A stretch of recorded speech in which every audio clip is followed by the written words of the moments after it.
गुरुजी, जैसे किसी को अस्थमा की प्रॉब्लम है, इस टाइप के जो लंग्स से रिलेटेड हैं, लीवर से रिलेटेड हैं, किडनी से रिलेटेड है, आपने उसका शुगर के लिए तो बता दिया। अब इसके लिए क्या होगा? इसके लिए हम बता रहे हैं, देखिए। ये तो मैं अभी जो मैं बताया हूँ, ये तो मैं हम व्यायाम बता दिए, कुछ सूक्ष्म व्यायाम बताए, कुछ शुगर से रिलेटेड बता दिए, सुबह कैसे उठना चाहिए इसके बारे में। अब देखिए, 40 के बाद या 50 के बाद के जो हमारे कॉलोनी के साथी हैं, माताएं बहनें हैं, वो जो अभी जो मैं आसन बताए हैं वो सबके लिए वो नहीं है। लेकिन जब हम 40 के ऊपर हो जाते हैं तो सबसे ज़्यादा ध्यान अपने सांसों पर देना चाहिए। क्यों? क्योंकि जब एक 50 वर्ष के हो जाने के बाद ज़्यादा लोग को देखिएगा, किसी को अस्थमा की समस्या, किसी को 2 कदम चलते हैं या 10 कदम चलते हैं तो सांसें उनकी फूलने लगती हैं। सीढ़ियों पे चढ़ते हैं। सीढ़ियों पर चढ़ते हैं, पता लगा कि दम घुटने लगता है, या 4 सीढ़ी चढ़ने के बाद सांसें ऊपर नीचे होने लगती हैं। तो सबसे ज़्यादा है कि आप अपने सांसों वाला अभ्यास बता रहा हूँ कि अपने जो सांस लेने की क्षमता है, इसको कैसे इम्प्रूव करना है, कैसे बढ़ाना है। इसके लिए सबसे पहला प्राणायाम हम बताने जा रहे हैं, लंबे गहरे सांसों का अभ्यास।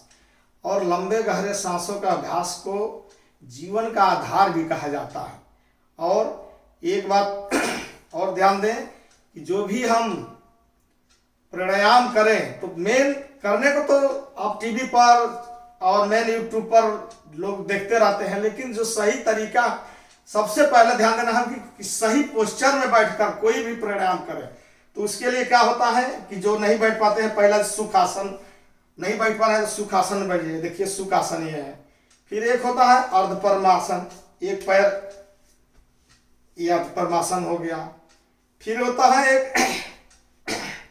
एक पद्मासन। अब देखिए, पद्मासन ये पूरा है, दोनों पैर जिनका ना चढ़े, जो अर्धपद्मासन में बैठ सके अर्धपद्मासन में बैठे, जो सुखासन में बैठे इस आसन में बैठ जाए। और उसके बाद क्या करना है, हमको ध्यान देना है कि हमारी रीढ़ और ये गर्दन बिल्कुल ये सीधी होनी चाहिए।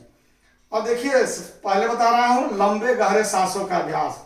इसमें क्या करना है कि पद्मासन में हम बैठ गए, रीढ़ गर्दन बिल्कुल सीधी, आंखें कोमलता से बंद, चेहरे पर प्रसन्नता का भाव, और हमारा ध्यान हमारे सांसों पर होना चाहिए। यानी कि हम बहुत लोग चैनलों में या टीवी पे या यूट्यूब पर योगा कहते हैं, इसको योग ना कहिए, मतलब योगा ना कहिए, योग कहिए। और योग का मतलब है कि जो भी हम प्राणायाम कर रहे हैं, जो भी आसन कर रहे हैं, हमारा ध्यान सिर्फ अपने आसन या प्राणायाम पर होना चाहिए, सांसों पर ध्यान देना चाहिए।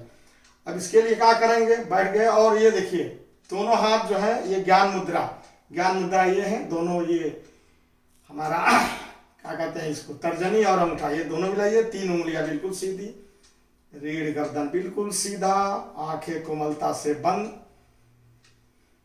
अब क्या करेंगे, सांस भरेंगे। अब धीरे धीरे देखिए, धीरे धीरे दोनों नासिका छिद्रों से सांस को बाहर निकालते जाएंगे,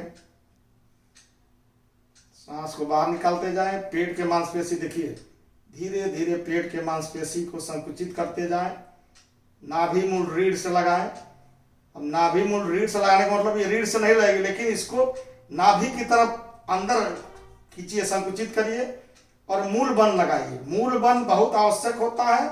पेट की जितनी हमारी बीमारी है, अगर मूल बंद हमारा जागृत हो गया, मतलब तो मूलाधार चक्र उसको बोलते हैं, मूलाधार चक्र अगर जागृत हो गया तो जो हमारी समस्या, जो पेट की समस्या होती है या वो बिल्कुल सही होता है। देखिए क्या किए, धीरे धीरे नासिका छिद्र से सांस को बाहर निकालेंगे, पेट के मांसपेशी का संकुचन किए, मूल बंद लगाए। मूल बंद का मतलब अपने वो गुदा द्वार को हल्का से ऊपर खींच कर रखे ऐसे,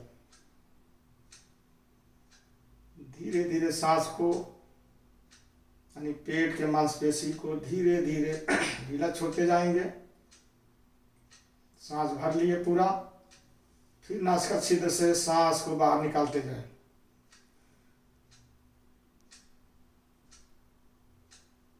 फिर पेट के मांसपेशी को ढीला छोड़ें, अनंत पूर्वक कंठ तक सांस भरे, मूल बंद लगाए, यानी कि सांस भरते समय और सांस छोड़ते समय मूल बंद अवश्य लगा कर रखें।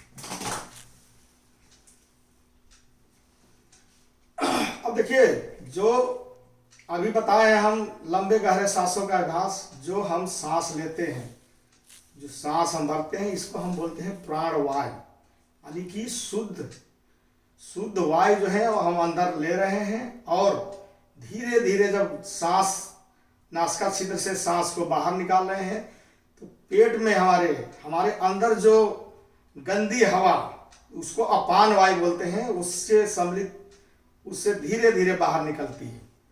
तो इस अभ्यास को प्रत्येक हमारे साथियों को, माता बहनों को कम से कम 3 मिनट जरूर करना चाहिए। अगर 5 मिनट आप कर रहे हैं तो और बढ़िया है। इससे क्या होता है कि हमारे शरीर में एनर्जी जो है मतलब भर जाती है, ऑक्सीजन भर जाता है। इसीलिए इसको जब सांस लेते हैं उसको प्राणवायु बोलते हैं। और धीरे धीरे जब सांस को बाहर निकालते हैं तो अपान वायु है, यानी गंदी जो हवा फंसी है हमारे अंदर, वो धीरे धीरे बाहर निकल जाती है।